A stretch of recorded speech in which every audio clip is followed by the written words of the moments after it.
secara otomatis mereka gugur dalam perjuangan, dalam pengabdian, maka akan dinaikkan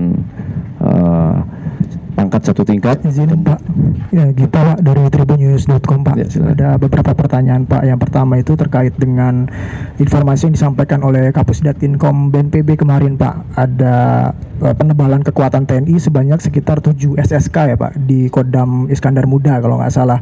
Itu untuk kedepannya apakah ada rencana untuk penebalan juga kekuatan TNI di daerah Sumatera Utara ataupun Sumatera Barat?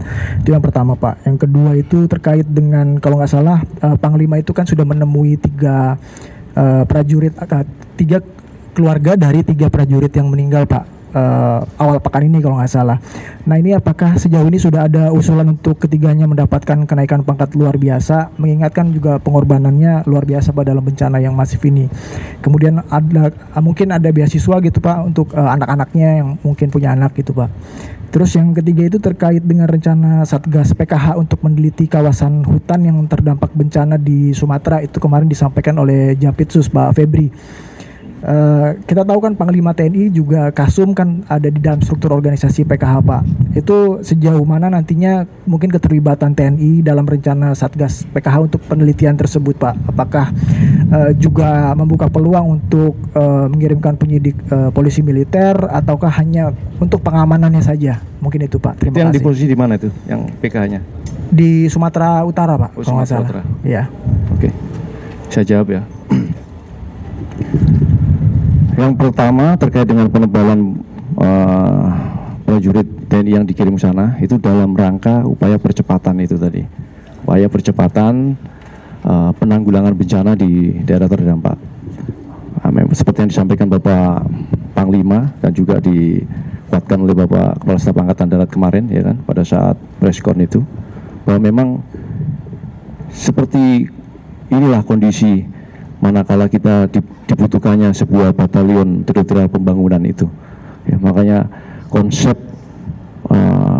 pertahanan, penguatan pertahanan dengan membentukan batalion pertahanan, batalion teritorial pembangunan dan juga brigade teritorial pembangunan itu dalam artian itu tadi semakin mempercepat, kemudian mengakselerasi upaya-upaya itu tadi yang ada di pemerintahan daerah ya kan.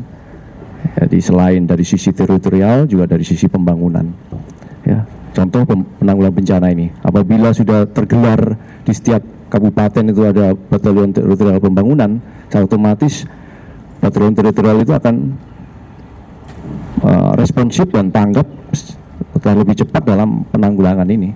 Ya, jadi itu memang kondisi dan konsep yang kita buat ke depannya. Kemudian terkait PKH ya kan, nantinya memang sesuai dengan Perpres nomor 5 tahun 2025 itu memang di Satgas PKH ini kita melakukan upaya-upaya penertiban ya. Kalaupun nanti penegakan juga nanti kita kan sifatnya itu Satgas kolaboratif ya. Ada kejaksaan ya kan, ada juga ada rekan-rekan Polri juga di situ, makanya kita terus berkomunikasi dan melakukan upaya-upaya bersama ya, saya kira itu ya Mas ya. Keluarga prajurit Pak. Oh iya, mohon maaf. Jadi Panglima TNI itu selalu mengedepankan pembinaan personil, reward and punishment secara berimbang ya. Yang salah, kemudian yang melakukan pelanggaran tindak tegas ya kan. Kemudian apabila berjasa, berprestasi diberikan reward sebaik-baiknya ya. Jadi untuk 3 rekan prajurit kita yang gugur dalam upaya evakuasi longsor dan banjir di Sumatera Barat itu seperti yang tadi disampaikan, kemarin sudah dapat apresiasi, kemudian perhatian dari Bapak Panglima. Secara otomatis mereka gugur dalam perjuangan, dalam pengabdian, maka akan dinaikkan